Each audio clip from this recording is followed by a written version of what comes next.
Obrigado, reverendo Sebastião, obrigado, apesar das palavras bem exageradas, né? Mas obrigado pela excelente recepção e a oportunidade de meditarmos aí na palavra do Senhor. E vamos abrir então agora em Apocalipse, capítulo 12. Vamos ler os versículos, inicialmente os versos 1 a 5, ok? Eu falei ontem que eu ia expor hoje os 5 e os 6, mas fui convencido pelo reverendo Sebastião a falar aqui no 12 e no 13, até porque amanhã não será o mesmo público necessariamente. Então, vamos lá, vai dar certo, se Deus quiser. Vamos ler aqui os versos 1 a 5, que dizem assim: Viu-se grande sinal no céu, a saber, uma mulher vestida do sol, com a lua debaixo dos pés, e uma coroa de 12 estrelas na cabeça, que, achando-se grávida, grita com as dores de parto, sofrendo tormentos, para dar à luz. Viu-se também outro sinal no céu, e eis um dragão, grande, vermelho, com 7 cabeças, 10 chifres, e nas cabeças 7 diademas. A sua cauda arrastava a terça parte das estrelas do céu, as quais lançou para a terra. E o dragão se deteve diante ou em frente da mulher que estava para dar à luz, a fim de lhe devorar o filho quando nascesse. Nasceu-lhe, pois, um filho varão que há de reger as nações, ou todas as nações, com cetro de ferro. E o seu filho foi arrebatado para Deus até ao seu trono. Até aí, por enquanto, a leitura da palavra do Senhor. Meus irmãos, nós vimos um pouco ontem, e também aqueles que participaram hoje pela manhã da reunião da liderança, que a situação das igrejas da Ásia Menor, aquelas 7 igrejas, para quem o Apocalipse foi originalmente endereçado, João estava lá em Patmos, recebeu a visão espiritual, registrou e encaminhou. O livro foi encaminhado para ser lido lá naquelas 7 igrejas, porque era assunto deles. Apocalipse dizia a respeito à vida deles, daquelas pessoas que estavam lá na Ásia Menor, ok? Por isso, eu sempre insisto que nós nunca entenderemos o Apocalipse se nós acharmos que nós somos os primeiros leitores, que foi escrito diretamente para nós. Se nós não entendermos que, antes de tudo, ele pertenceu aos irmãos do passado, os quais fizeram um grande proveito dele, e o entenderam, sim, e o aplicaram às suas vidas, e a partir disso nós podemos então também fazer aplicações para as nossas vidas hoje, mas nunca pulando essas etapas, porque este é o método apropriado para entender o livro. Então, de certa maneira, a gente tem que se transformar aqui, né, em cidadãos do primeiro século. Vamos supor que nós somos moradores de Éfeso, ou de Esmirna, ou de Pérgamo, ou de Tiatira. De alguma forma, nós temos que tentar reconstruir aquela época, aquele mundo para nós, e nos vermos ali no meio daquela situação que se vivia.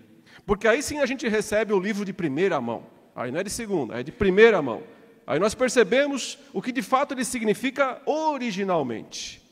Todas as demais aplicações têm que vir depois, mas em consequência disso. E eu disse que a situação daquelas 7 igrejas era muito difícil. Difícil porque, por um lado, havia toda aquela inimizade externa, perseguições. Alguns estudiosos, eles dizem que não é que as perseguições fossem assim ininterruptas. Isso, de fato, não acontecia, não era desta maneira, não eram perseguições maciças. Não havia, por exemplo, uma lei romana dizendo assim, quem for cristão vai ser morto. E aí, consequentemente, todo mundo que era morria. Não era desta maneira. Mas as perseguições elas eram pontuais. E quando elas aconteciam, então sim, elas eram bem violentas e bem terríveis. Em geral, Roma parecia um pouco com o Brasil. Aliás, o Brasil copiou muito da lei romana, né, nos seus estatutos e leis e constituições. Roma era um tanto quanto lenta para punir. Dependia sempre de ter uma denúncia. Então, se houvesse alguma denúncia, se alguém aparecesse ali e dissesse, olha, está acontecendo tal coisa, tal pessoa está cometendo um crime, ou fez isso, ou fez aquilo, aí sim, recebendo a denúncia, as autoridades romanas iam investigar, e então podiam decretar prisão, e depois de prisão podiam decretar até mesmo, caso realmente fossem culpados, né, multas e morte, pena de morte. Mas provavelmente o fato de as perseguições serem pontuais levou muitos dos cristãos a pensar assim: acho que dá para escapar. Acho que nós não vamos necessariamente ter que enfrentar isso o tempo todo. O que precisamos fazer para não sermos perseguidos? É aí que chegavam os que dão a solução, né? Sempre tem os solucionadores. Eu tenho a solução. São esses caras citados aqui, os nicolaítas, os baalamitas, né, os jezabelinos. O que eles faziam? Eles diziam: temos que encontrar um jeito aqui de conviver com o Estado romano como ele é. Vamos encontrar as brechas do poder. Vamos, de alguma maneira, negociar algumas pequenas coisas para que a gente não sofra as sanções, não enfrente dificuldades e continue podendo ser cristãos e cidadãos romanos. Mas, de repente, vinha aquela perseguição maciça e já era um pouco mais difícil fazer isso, a não ser que realmente o pessoal beijasse o anel de César, né, como eu falei. O pessoal realmente se prostrasse diante da estátua do imperador. Toda essa sensação de insegurança, mas uma insegurança pontual, era, então, estranhada por muitos dos cristãos, que talvez se perguntassem assim: mas escuta, Jesus já não venceu? Já não ressuscitou? Ele já não está lá no céu? Já não é o Rei dos Reis, o Senhor dos Senhores? Por que então tanta coisa ruim acontece conosco aqui nesse mundo? O diabo, afinal de contas, o que aconteceu com o diabo? Quem é o diabo? O que o diabo ainda pode fazer depois que Jesus realizou a sua obra, depois que ele morreu, ressuscitou, subiu aos céus? Então o Apocalipse quer nos contar essas coisas, né, nos esclarecer esses assuntos. E aqui no capítulo 12 nós temos o que eu posso chamar de a grande história do diabo. A grande história do diabo. Hoje a gente vai aprender sobre o diabo. Um dia perguntaram: o que o pastor ensinou hoje na igreja para o menininho? Ele falou sobre o diabo. É mesmo? Poxa. E o que foi que ele falou sobre o diabo? Não sei, acho que ele é contra. Tá bom, né? Pior se fosse a favor. Mas temos que falar um pouco sobre o diabo, sim. Não para engrandecê-lo, não para dar ibope para ele, ou evidentemente não. Mas quando nós entendemos também qual foi o papel e as intenções do diabo na história redentiva, a gente consegue entender ainda mais e melhor a própria redenção e a glória que Cristo conquistou para si mesmo. Eu falei ontem, João ele vai contar a mesma história, ele vai repetir essa história pelo menos 7 vezes no Apocalipse. E que história é essa? Bom, grosso modo, assim, se fosse para resumir, eu diria que é a história que vai da primeira vinda, especialmente mais do finzinho da primeira vinda, ou seja, a morte de Cristo, a ressurreição, a ascensão dele, até a segunda vinda, quando então ele vai estabelecer o juízo final e depois disso o estado eterno. Então, essa é a grande história.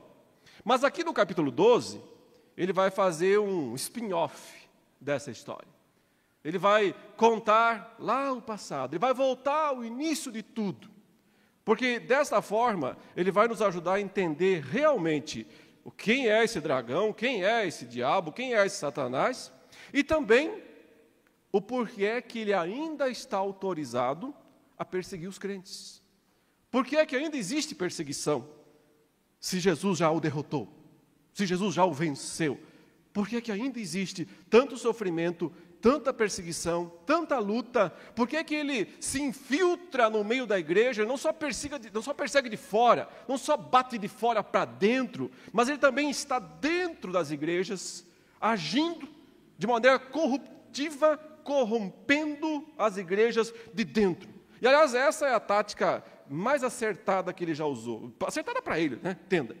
No sentido que deu resultados. É aquela velha história assim: olha, se você não pode com o inimigo, o que você faz? Une-se a ele. Se você não pode. Então, parece que chega uma hora que o diabo percebe: não adianta bater. Quanto mais eu bato nessa gente, mais essa gente é fiel. Quanto mais eu mato esse povo, o que acontece? Mais cristão nasce. Atribui-se a Tertuliano, e é uma frase dele mesmo, do 3º século, ele dizia assim: o sangue dos mártires é semente. Quanto mais mártires, mais semente de cristão. Mais cristãos nascem. Imagine, irmãos, um cidadão romano sai um belo dia de casa, ele vai para o famoso pão e circo dele.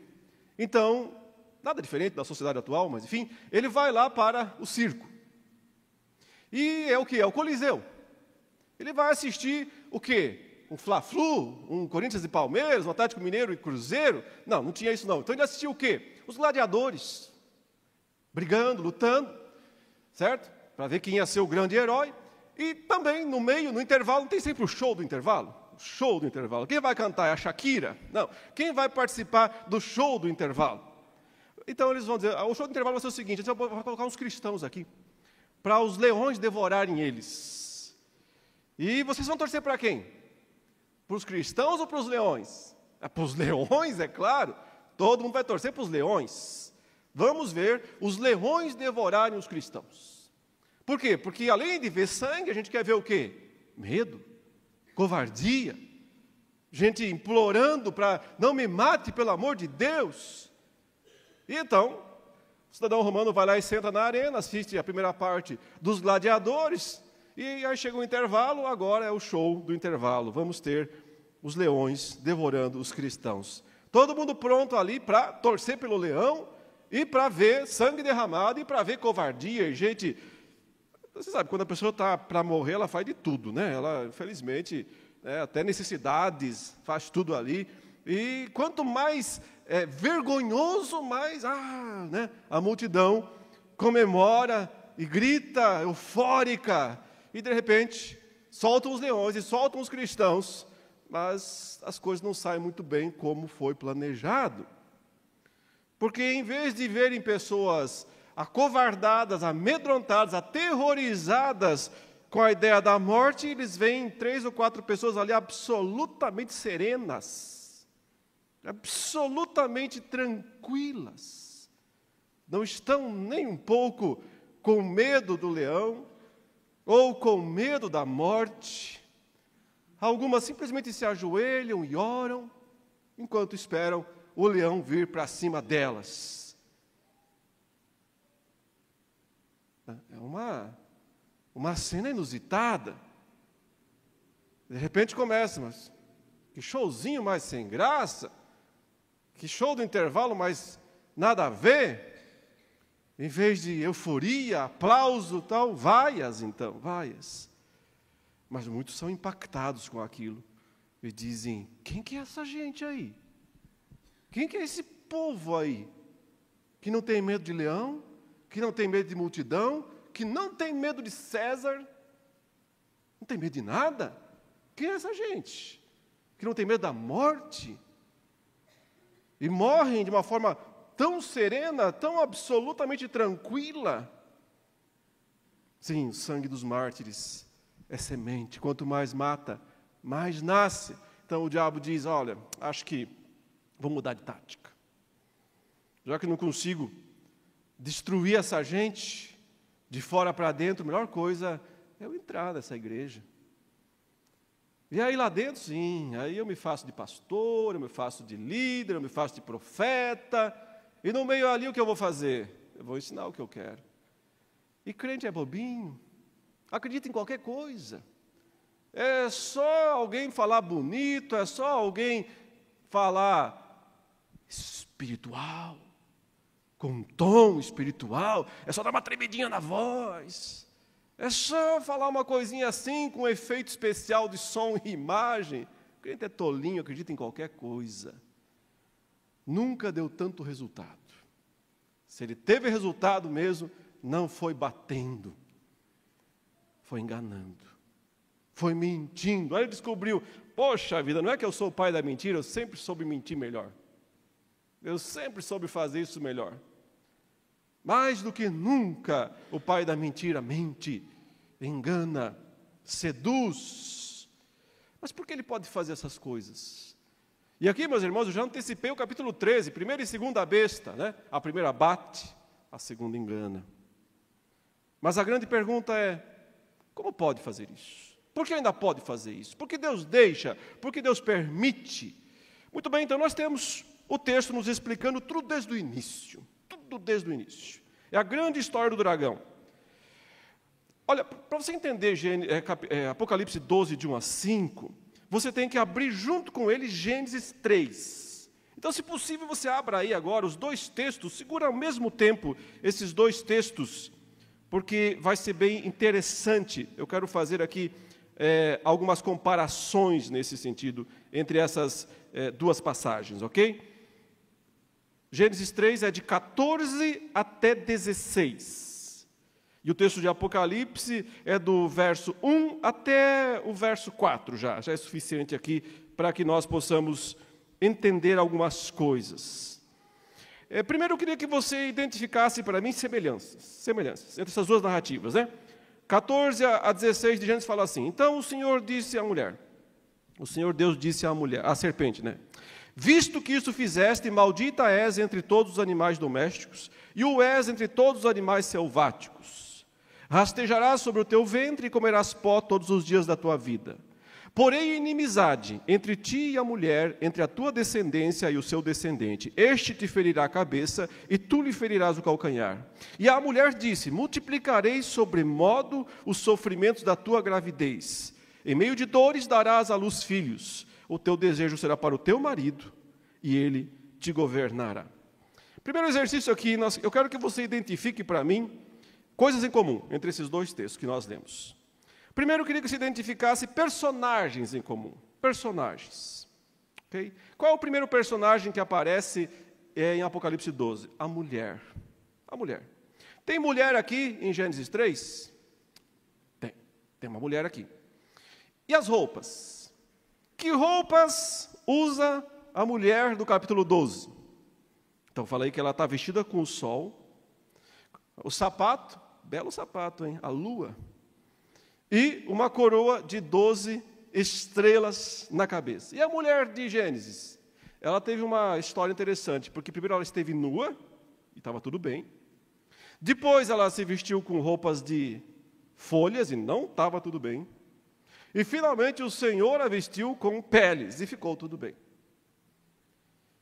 Mas o que você percebe é que é um personagem correlato, mas evidentemente que essa mulher de Gênesis, ela parece ter evoluído aqui no Apocalipse 12, né? Ela parece ter crescido, sim. João enxerga ela no céu.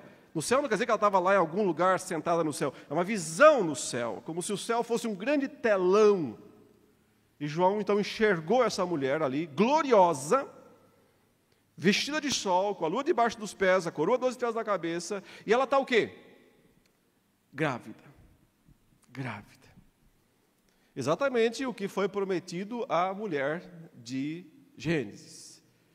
Inclusive, a expressão é muito parecida, porque o texto diz aqui no verso 16 de Gênesis: multiplicarei sobremodo os sofrimentos da tua gravidez, em meio de dores darás à luz filhos.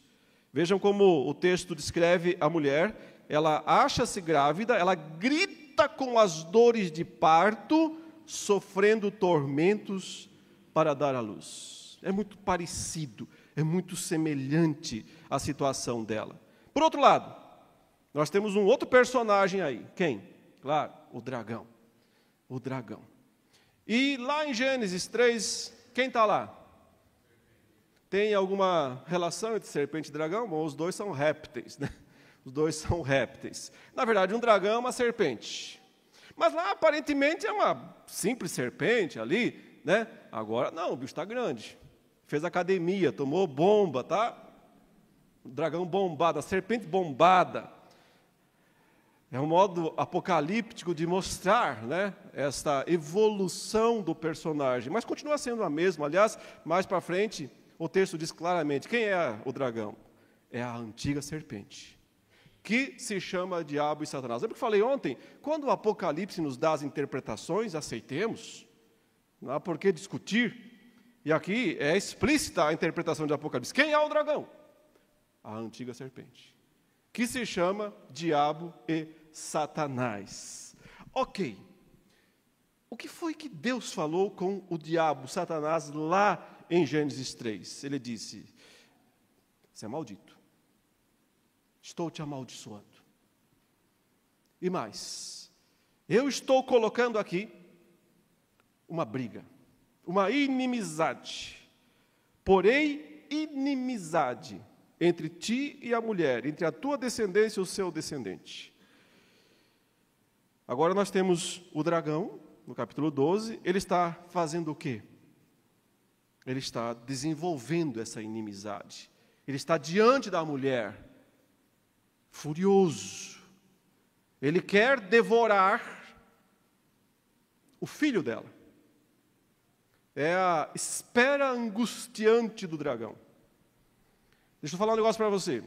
Desde que Deus falou lá no começo, Satanás, essa mulher que você enganou, está vendo? Seguinte, vai vir o filho dela. E quando ele vier, a sua cabeça já era.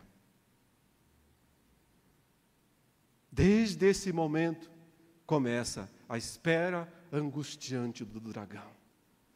Será que é esse daqui? Será que chegou? É Abel? É Abel? Eu vou matá-lo. Melhor que eu o mate antes que ele me mate.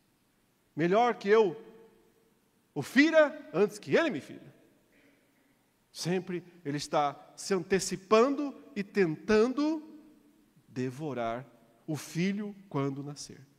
Por isso a espera do dragão, por isso essa descrição ali, o dragão se deteve diante da mulher. Quem é essa mulher, meus irmãos? É Eva? Não, Eva é só a primeira. A primeira mulher para quem Deus fez a promessa de que haveria filho, de que teria filho. Quem é essa mulher, meus irmãos? Essa mulher é a semente santa, é a própria descendência prometida em Gênesis 3, quando falou a semente da mulher, a descendência santa. Digamos que é a mãe do Messias, mas não numa única pessoa. É a mãe do Messias no sentido de todo o povo do Messias, todo o povo da aliança. Se a gente for para colocar aqui por nomes, dizemos que é de Eva até Maria. A primeira e a última nessa grande história, todas grávidas. Uma geração após outra, é uma geração grávida, sempre para dar à luz, mas sempre com grande luta, sempre com grande dificuldade, sempre com o dragão ali na frente, dizendo, a hora que chegar eu pego. A ameaça. Mas quem colocou essa disputa? Quem colocou essa luta? Não foi o diabo que disse, eu vou lutar, eu vou brigar. Foi Deus que disse. Sabe como é que eu vou solucionar essa bagunça toda? Sabe como é que eu vou solucionar essa confusão toda que vocês criaram? Eu vou fazer mais confusão ainda. Eu vou estabelecer uma inimizade. Irmãos, isso é significativo, deixa eu te falar, porque é a primeira fala de Deus pós-queda, no sentido de dizer algo que vai acontecer que não tenha sido diretamente com o diabo, né? Ele falou antes para o diabo, maldito você, tal.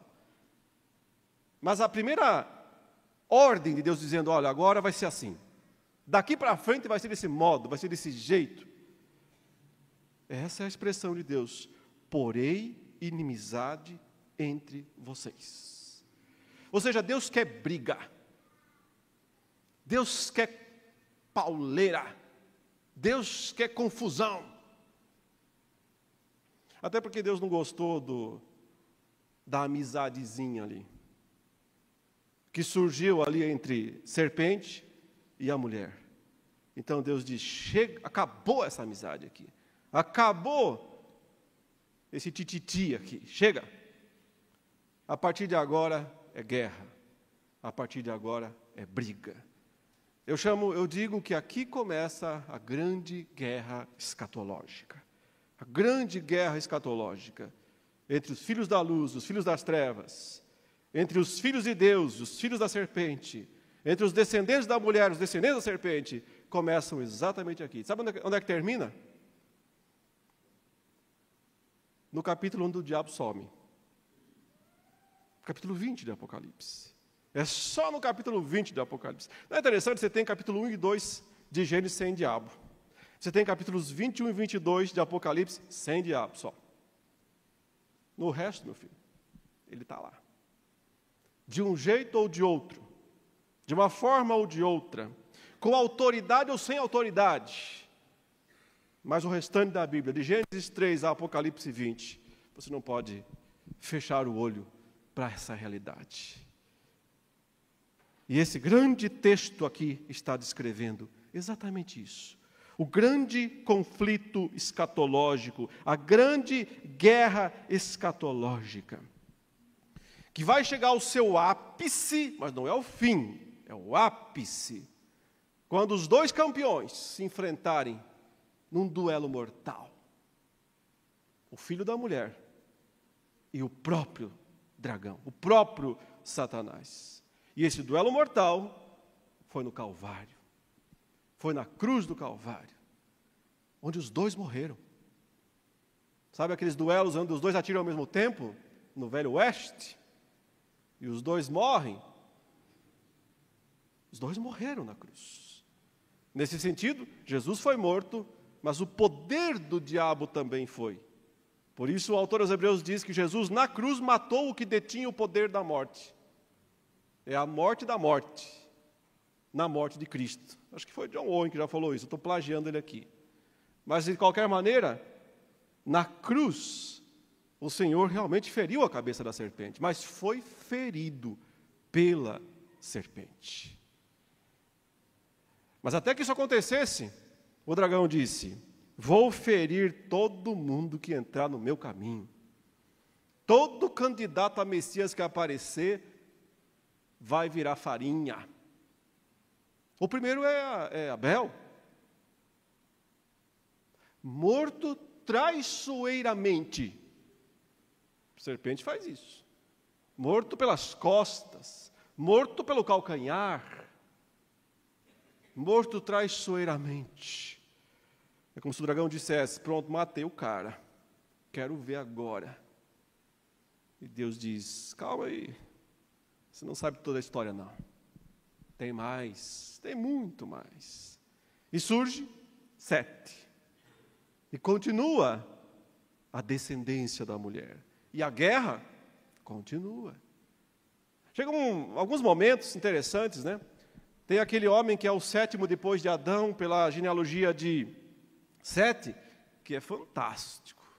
Enoque andou com Deus e tanto que foi embora. Mas o sétimo depois de Adão por Caim ficou bem aqui. E chamava-se Lameque. Lameque. E o que disse Lameque? Tentaram me ferir, então eu matei. Tentaram me ferir, então eu matei. Eu mato mesmo. Não quero nem saber. Ninguém vai me ferir. De quem é essa voz? De quem é esse discurso? De um homem que está na descendência do filho do diabo, chamado Caim. Ah, eu estou exagerando? Não, é João quem diz. Caim era do maligno. Quer conhecer quem é filho de Deus e quem é filho do maligno? O critério é quem ama o seu irmão. Quem não ama é Caim, do maligno, que quer matar. Nessa longa história que vai do Éden até Belém da Judéia, onde nasceu o filho varão, não houve um único dia que Satanás teve descanso. Não houve um único dia que ele teve férias. Porque não é só a mulher que sofre tormentos. Ela sofre tormentos para dar à luz, mas o dragão também é atormentado. Atormentado pela profecia, maldição de uma cabeça esmagada. E ele está sempre falando: antes que me mate, eu mato. Antes que me ataque, eu ataco primeiro. Chega um momento que parece que o Senhor diz: bom, acho que o próprio Deus se convenceu que é melhor matar. Deus disse assim: não dá mais. A maldade do homem se multiplicou na terra, se tornou continuamente mal, dizendo de todo o coração: deu, acabou. Vai chover. Vai chover mesmo. copiosamente. E o dragão diz: opa, deu certo. Deus desistiu. Jogou a toalha. Não vem mais então descendente nenhum. Eu disse: calma lá, dragão. Lê o resto. Porém, Noé achou graça diante de Deus. E Deus disse: Noé, esse mundo acabou, mas você vai para o próximo. Vamos lá. Põe sua família aqui dentro. E vamos para o próximo. E o dragão: peraí, Deus, mas agora ficou ruim para o meu lado, né? Cadê a minha descendência? O senhor não falou que ia ser uma guerra de descendências? E agora o senhor vai matar toda a minha descendência e só vai deixar a sua? Calma lá, dragão. Calma lá. Eu vou te dar uma colher de chá. Deus leva a descendência do diabo junto dentro da arca. Ou não? Mas não era nem um filho de Caim. Era um semita. Era um setista, perdão. Semita veio depois. Era um setista. Porque todos os filhos ali são de Sete. São de Noé. Mas quando saem da arca, o Senhor disse: vem cá, Sem, eu te abençoo. Vem cá, Cã, pai de Canaã, eu te amaldiçoo. Aí Deus diz: eu quero briga. Eu não quero acabar com essa briga agora. Eu quero que a guerra continue, eu quero que a luta continue, eu quero que a disputa continue, eu quero que a inimizade continue. E para provar que não é questão de puramente de sangue, às vezes sangue importa, mas não é a palavra final, Deus diz: você pode ter a sua descendência também entre os setistas, não tem problema não. E continuemos a história, e continuemos a briga. Você percebe o quanto, quando Deus vai afunilando as coisas, dizendo: é de você, você é casal, é você Abraão. Aí começa aquela história de mulher estéril. E não dá, e é difícil. E cadê o filho, Deus? E cadê o filho, Deus? E cadê o filho, Deus? Já estão com quase 100 anos. Deus diz: mas eu dou um jeito. Calma aí, vai dar certo. Parece que no último, os 49 do segundo tempo, acontece. E o Senhor continua a sua história. E o dragão diz: já não aguento mais. É muita ansiedade para uma pessoa só, ou para um diabo só. Deus continua lidando e mantendo o conflito. E o dragão está sempre ali diante da mulher. Então, tem 2 filhos no mesmo ventre. Não só 2 nações, mas 2 sementes. Esaú e Jacó. Quando Deus entende que é Jacó, e fala isso, manifesta isso, o que Esaú quer? O que o diabo sempre quer: matar. E tenta, só não consegue. Só não consegue porque o Senhor está sempre salvando a sua descendência santa. Sempre salvando. Porque o seu filho vai nascer, não tem jeito, já nasceu, né? Mas se você estivesse lá no passado, você estaria no meio de toda desse drama escatológico. Ele vai nascer. Então Jacó tem os seus 12 filhos. Interessante. E então, de repente, Deus fala: é Judá. É de Judá. E aí acontecem umas coisas estranhas, né? Aquela história de Tamar não está ali para ser uma parte picante da Bíblia apenas, né? Não é para isso que está ali.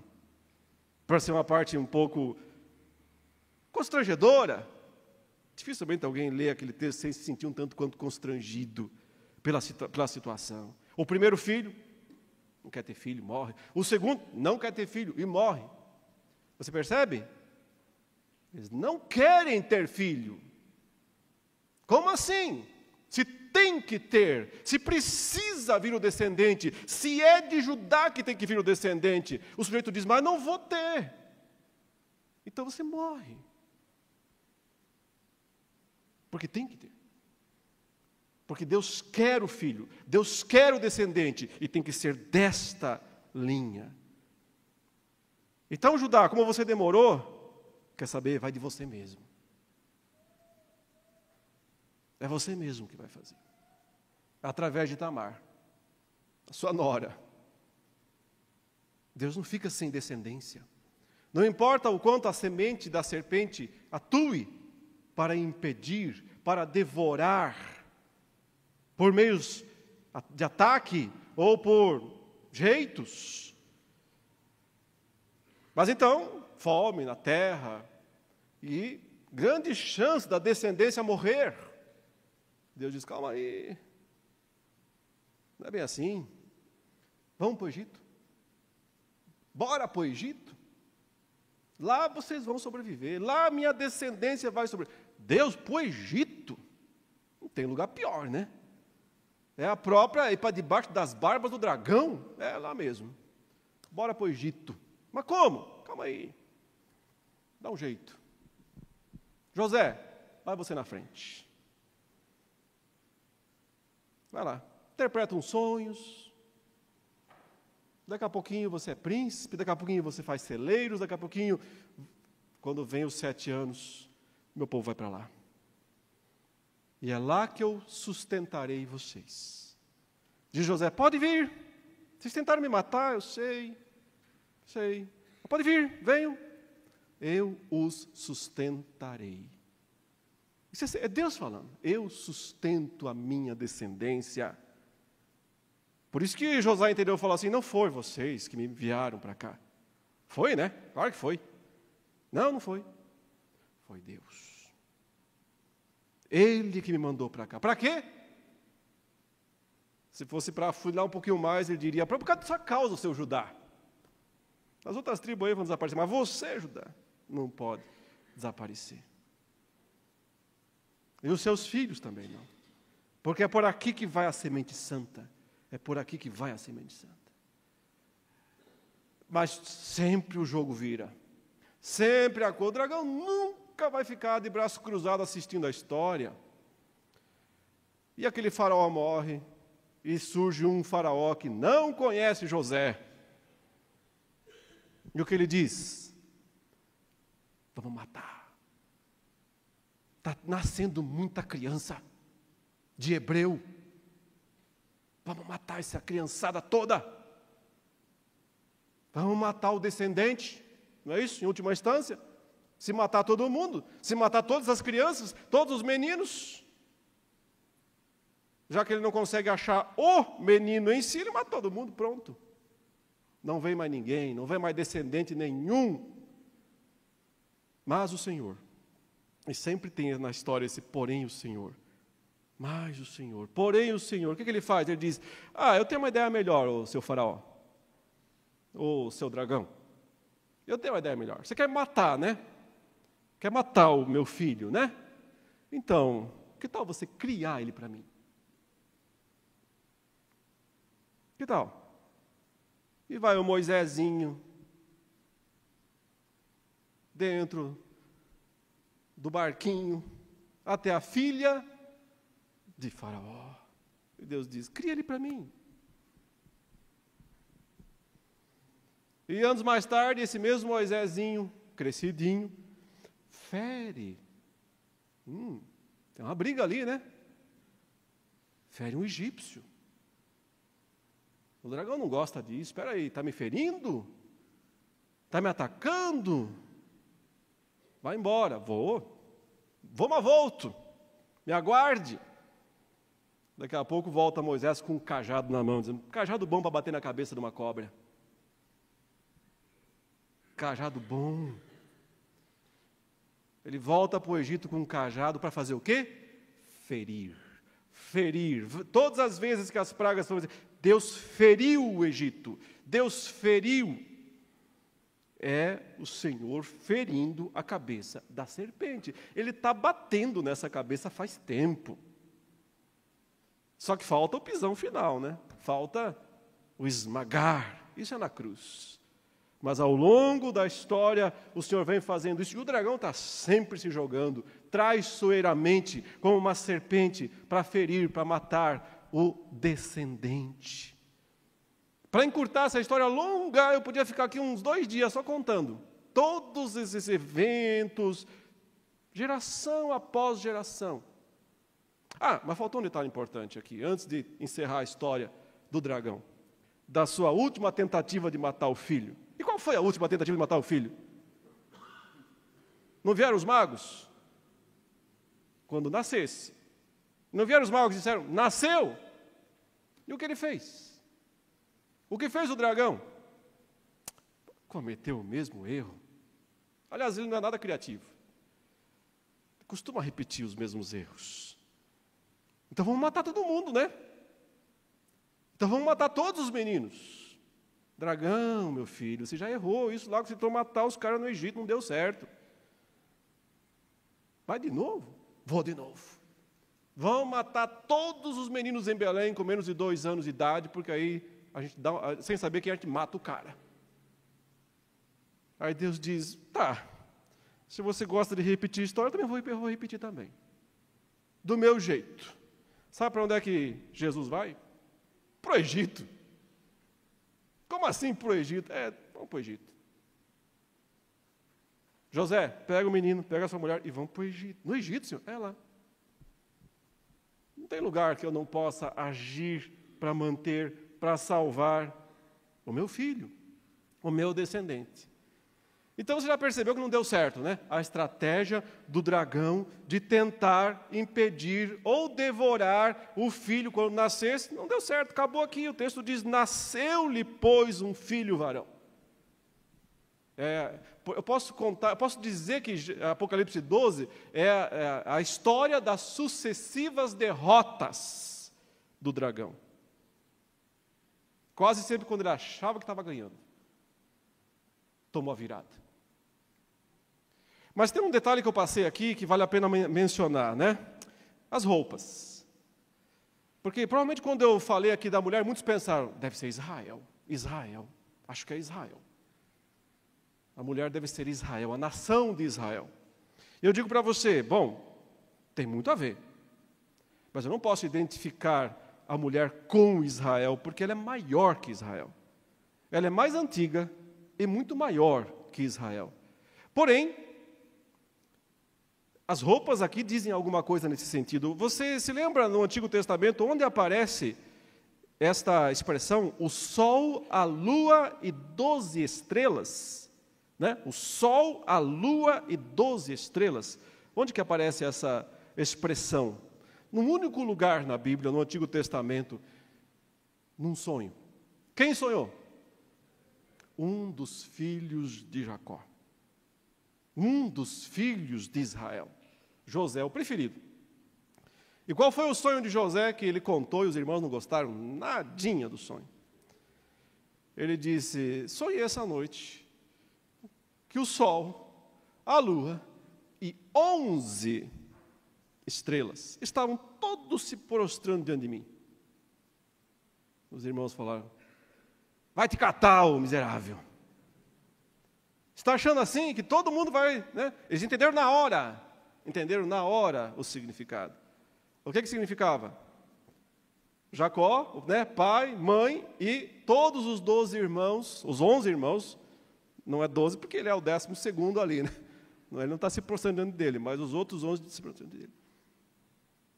Então, o que representa essa expressão mulher, vestida de sol, com a lua debaixo dos pés, a coroa de 12 estrelas na cabeça, é uma reminiscência de Israel. Sabe, eu quase posso dizer que essa mulher, ela, sabe qual é a roupa dela? É a bandeira de Israel, ela se enrolou na bandeira de Israel.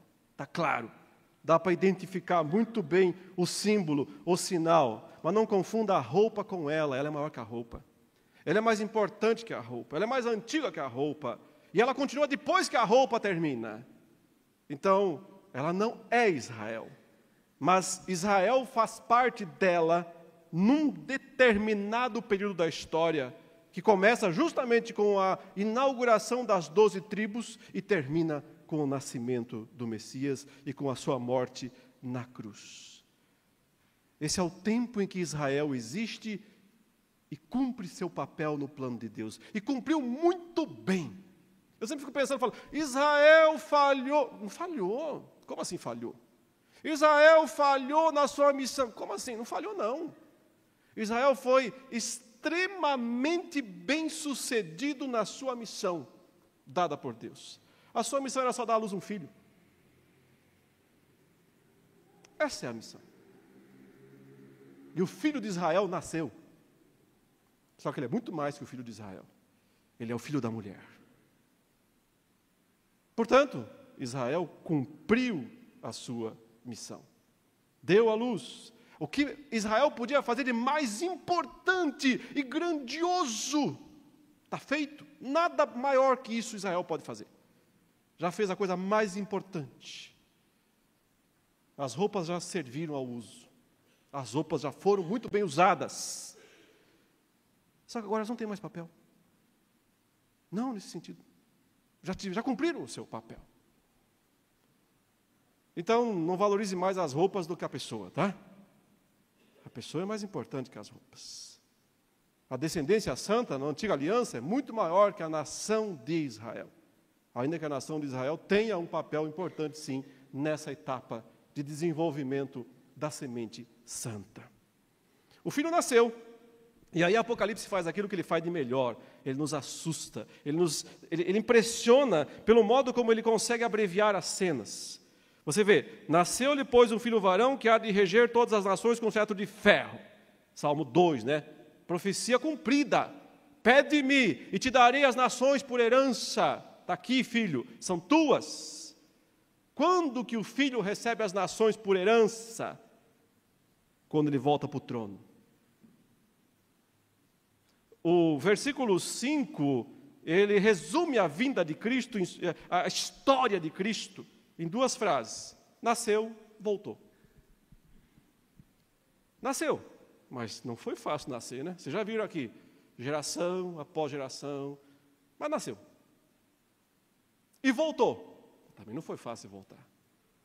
Para voltar, ele teve que viver uma vida aqui de perfeita obediência, nunca quebrar nenhum mandamento da lei de Deus. Mais do que isso, ele teve que se oferecer como um sacrifício pelos pecados dos que quebraram a lei de Deus.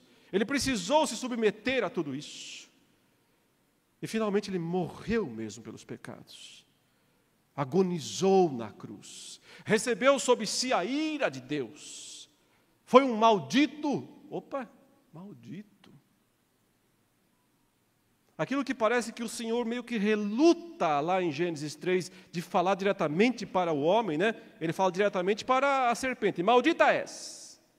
Depois ele fala diretamente para a terra, maldita é a terra, Adão, por tua causa. Ainda que Deus esteja assim amaldiçoando Adão e Eva ali, mas é uma maldição resumida, não é uma maldição mitigada, né? Os teólogos falam, porque é a terra que está sendo amaldiçoada. Mas de Cristo Deus não teve dó, não. Maldito é todo aquele que for pendurado no madeiro. Cristo foi amaldiçoado. Recebeu a maldição de Deus. Foi ferido pela serpente. Não tenha dúvida, Satanás levou Jesus à cruz. Tem gente que acha que ele quis desviá-lo da cruz. Que bobagem. Tudo o que ele fez foi para levar Jesus para a cruz. Senão ele não tinha entrado em Judas, né? Ora, Lucas 22 fala assim, os sacerdotes estavam reunidos, tentando lá conversar, como é que a gente mata o cara? Eles sempre querem matar o cara. Como é que nós matamos esse homem? Sem causar aí uma revolução popular. O texto diz, então Satanás entrou em Judas, e este foi conversar com os sacerdotes e disse, eu tenho a solução. Eu sei como fazer. Quem está falando? É Satanás, é o diabo. O que ele está fazendo dizendo? Eu sei como vocês podem matá-lo sem criar problema. É Judas? É Judas. Não é só Judas. É Satanás nele. Tem uma hora nos evangelhos que Jesus fala assim para os fariseus e arrepia todos os fios de cabelo deles. Porque eles estão lá falando assim, nós somos filhos de Abraão, nós somos filhos de Abraão, pare de falar bobagem, nós somos filhos de Abraão, nunca fomos escravos de ninguém. Como é que você fala?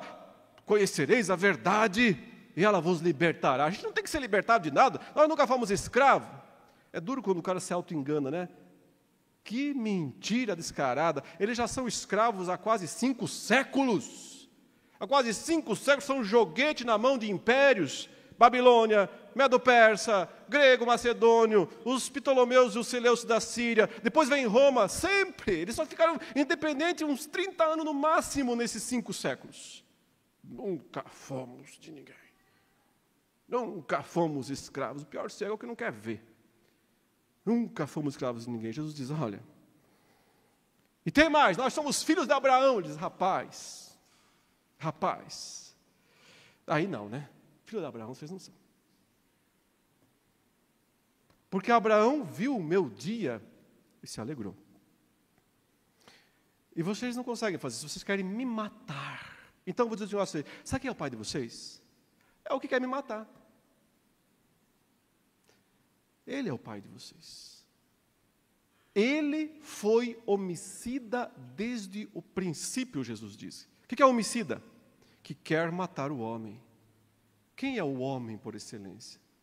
É Cristo. Ele sempre quis matar o Messias. Ele sempre esteve ali, esperando nascer para devorar. Não estava esperando nascer para fazer um carinho. Vamos fazer um acordo. É para devorar. O momento em que ele acha que consegue isso, é justamente quando leva a escolta romana e Judas dá um beijo em Cristo. É justamente quando o dragão pensa, agora vai. Antes que ele me mate, mato eu. Antes que ele pise a minha cabeça, eu o mato. Não deu certo, não deu certo. Não funcionou, nunca funcionou a estratégia dele, nunca. O Senhor sempre esteve ali soberanamente, revertendo ponto a ponto, passo a passo, e conduzindo tudo, inclusive as ações do diabo, todas elas, para o cumprimento da antiga promessa. Porque Deus é Deus. E só Ele age com as estrelas do céu, com os reinos do mundo, com todas as coisas. Por isso que Ele fala, agindo eu. Quem? Quem me impedirá? É ninguém mesmo. Jesus nasce, Jesus morre, Jesus ressuscita, Jesus volta ao céu. E aí, meus queridos, esse é o grande momento. É o momento em que ele se coroa lá nos céus, ele recebe a coroa, ele cumpre as profecias do Salmo 110, assenta-te à minha direita, disse o Senhor, e coloque os seus inimigos debaixo dos seus pés. E aí começa a colocar todo mundo debaixo dos seus pés. E a primeira cabeça pisada é a cabeça de Satanás. E é por isso que é nesse momento que nós devemos identificar como o momento da expulsão de Satanás do céu. Não é antes da fundação do mundo.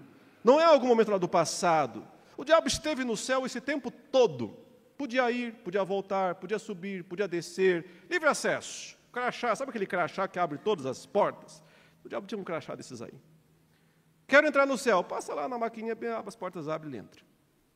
Agora quero ir para a terra. Mesma coisa. Põe o crachá, abre e entra. Por quê? Porque ele é um alto funcionário celestial. Um funcionário de alta patente, com acesso irrestrito a céus e terra. O livro de Jó fala assim, num dia que vieram se apresentar perante o Senhor, quem estava lá? O cara do crachá. Se apresentou também perante o Senhor, Satanás. E o Senhor falou o seguinte para ele, estava onde? O cara do crachá. Você estava onde? Ele disse, trabalhando. Está achando que sou vagabundo? Trabalhando. Eu estava viajando pela terra, percorrendo a terra, observando a terra. Muito bem. Te mandei fazer isso mesmo, né? Então me dá o seu relatório aí. O que você tem a dizer de Jó? Fala. Então, estou aqui justamente para dar o relatório que o senhor pediu. Jó é o seguinte, né? fiel coisa nenhuma. É só um crente de araque, de fachada. E quer saber, o problema não é ele, é o Senhor. Afinal, o Senhor o cercou, o Senhor o protege, ninguém pode tocá-lo, assim até eu, não, eu não, mas qualquer um desse jeito. O que você quer, Satanás? Qual é a proposta? Que diálogo é esse, irmãos? Por que o Senhor está falando dessa maneira com esse cara?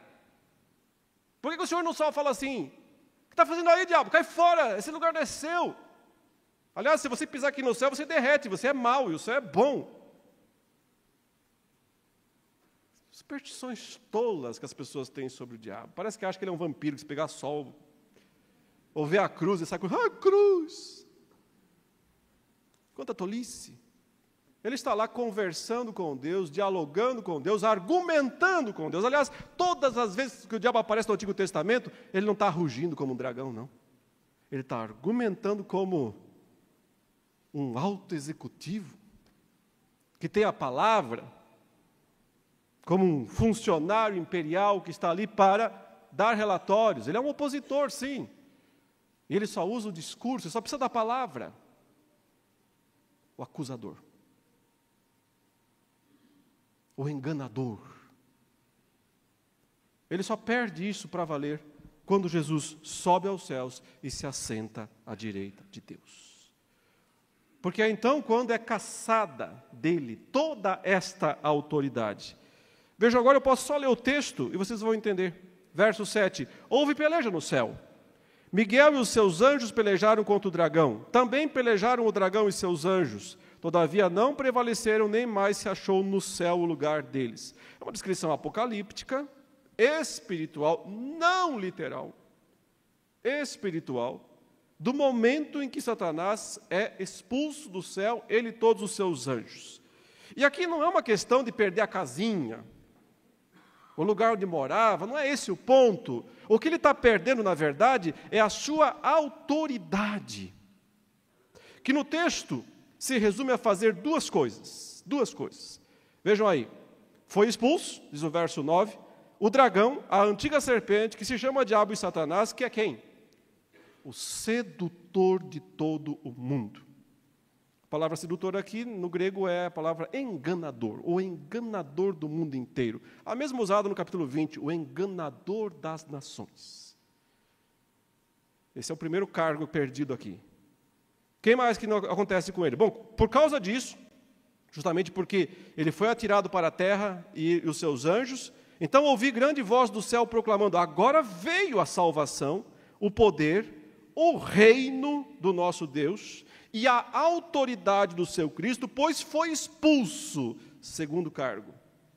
Segunda função, o acusador de nossos irmãos. O mesmo que os acusa de dia e de noite diante do nosso Deus. Essas duas funções, ele exercia lá com a pastinha preta debaixo do braço, só apresentando documentos, petições, questionamentos. Não precisa fazer nada além disso. Toda a lei de Deus, de certa forma, está a seu favor durante todo esse tempo, porque ele tem a tarefa mais fácil do mundo. O emprego mais tranquilo da face da terra é o emprego do diabo no Antigo Testamento. Sabe por quê? Aí é a parte do acusador, tá? A parte da espera não era boa, não. Mas a parte do acusador é o seguinte, bom, ele tem que acusar os homens. O que os homens são? Pecadores. Tem algum que não é? E o que diz a lei? Ou a lei é dúbia? A alma que pecar, esta morrerá. Então, o diabo, sabe, muito fácil. É só ele chegar diante do trono do juiz e dizer assim, eu estou aqui hoje para falar do fulano. Então, o senhor sabe, né? Precisa falar alguma coisa a mais? Ele é pecador, a sua lei diz que tem que condená-lo, o senhor diz que é justo, então só estou esperando o senhor fazer o que tem que ser feito. E por que Deus não fazia? E por que Deus não fazia? Por que não mandou toda a humanidade para o inferno? De certa forma, parecia que era às custas da sua própria justiça. Você nunca se perguntou por que os anjos, esse 1/3 de estrelas do céu aqui, seguiram o diabo na sua queda? Quem são os anjos? São os bobinhos? O pessoal faz aqueles desenhos de anjo de criancinha, né? Bobinho, inocente. É isso. Sabe que Satanás prometeu um pirulito para cada um deles? Olha, me sigam na queda, anjinhos, que eu lhes darei um pirulito. Eles falam, oh, pirulito, que maravilha. O que é que o diabo tinha para oferecer para eles, os anjos? Me fala, nada. Eles são anjos. Eles não são para ser tolos. Supostamente eles não são tolos, eles não são ignorantes. Por que motivo tanto anjo seguiu o diabo em sua queda? Única explicação possível, além de cegueira, ok? Mas eles não eram cegos antes. Única explicação possível, entendo? Acharam que o diabo tinha um ponto. Que os documentinhos dele ali tinham alguma razão de ser. Afinal, Deus disse, vou matar, mas não matou. Afinal, Deus disse, quem pecar morre, mas não morreu. E aí Deus fala assim, mas eu estou salvando de uma forma, olha só o que eu estou fazendo. Os cordeiros estão morrendo. Aí o diabo fala, cordeiro. Então o Senhor aceita que um animalzinho que não pensa, não sente, não age, e nem fez nada, né? Coitado do bichinho. O sangue dele vale pelo sangue de uma pessoa que o Senhor fez a sua imagem e semelhança, que tem uma alma eterna. E o Senhor, então, salva essa gente por causa de cordeiros, animais. É isso. Então é isso que é a redenção. Não parece que o diabo tinha um ponto? Que tinha uma certa lógica? E que o próprio autor aos Hebreus parece reconhecer quando fala assim, é que na verdade o sangue de bodes e de touros nunca resolveu mesmo. Não definitivamente os pecados, nunca foi definitivo, nunca foi suficiente. Ué, mas então, como é que foi esse negócio? Não parece que o autor está dizendo o diabo sempre esteve um pouco certo na história? Ele sempre esteve um pouco certo. E terrivelmente errado. Por uma razão que ele não podia saber, mas que sempre esteve lá desde o começo escancarada. É a briga, é a guerra, é a inimizade, uma cabeça e um calcanhar. Eles vão se encontrar no devido tempo. No devido tempo, eles vão se encontrar. A cegueira certamente não deixou o diabo entender aquilo que João Batista disse quando viu Jesus pela primeira vez. O que ele disse? Eis o Cordeiro de Deus. Esse aqui é o que tira o pecado do mundo. Todos os outros não tiraram, mas funcionaram mesmo assim. Resolveram mesmo assim o problema temporariamente, porque faltava vir o Cordeiro com o seu sacrifício definitivo. Está aí, está feito, está pago, está consumado. Jesus disse, e o véu do santuário se rasga, e o diabo disse, ai, ai, ai, a minha cabeça. Simples assim, mas muito complicado para quem está no meio da história e não conseguia ver. Tudo era sempre muito simples, até porque o Evangelho é muito simples. Agora que está revelado, nós achamos muito simples. E então, Satanás tem mais uma derrota, e mais uma derrota, e mais uma derrota. E finalmente, essa derrota em que ele é expulso, perde sua autoridade, perde seu poder, e vem para a terra. A vitória, no verso 11, não deixa dúvida, foi por causa do sangue do Cordeiro. É o sangue do Cordeiro. Lembra quando Paulo fala assim, parece que Deus não era justo mesmo antigamente, porque ele deixou impunes os pecados anteriormente cometidos. Mas agora ficou claro que ele é justo, porque ele puniu todos esses pecados na cruz do Calvário. Ele puniu todos esses pecados no seu Filho. Então agora Deus mostra que ele nunca foi injusto. E os anjos disseram, apostamos no cavalo errado.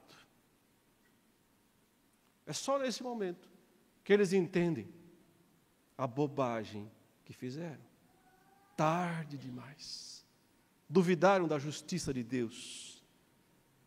E ela foi manifestada na cruz do Calvário. Por isso, começou a festa no céu. Os céus já estão festejando há 2000 anos, né? O verso 12 fala assim: por isso festejai, ó céus, e vós os que neles habitais. Os céus começaram a festa porque os céus já estão pacificados, limpos, purificados. Não tem mais resquício do diabo e suas acusações, dos seus anjos. Todos foram expulsos de lá. Mas a nota grave da história é: ai da terra e do mar. O diabo desceu até vós, cheio de grande cólera, sabendo o quê? Que não tem mais como reverter. Ele perdeu. Ele foi ferido de maneira irreversível. Então ele sabe que só tem poucos dias, diz o texto. Então ele diz: bandeirinha branca, Senhor, me rendo. O diabo não faz isso. A sua cólera vai ser mostrada até o último instante, até o último segundo. Só no capítulo 20 de Apocalipse ele vai para o lago de fogo. Até lá, a sua fúria está aqui. Agora não é mais o homem da pastinha preta. Agora não é mais o homem da palavra, ele não tem mais palavra. Caçaram a palavra dele. Agora ele é leão que ruge andando em derredor. Agora ele é o dragão perseguindo a igreja. É tudo isso contado para que os crentes das 7 igrejas da Ásia entendam por que é que estão sendo perseguidos. Porque tudo isso aconteceu com o dragão. Mas depois disso ele ainda vai trazer 2 aliados. Capítulo 13. E a marca da besta, tudo no capítulo 13. Depois do intervalo, veremos se Deus permitir. Amém.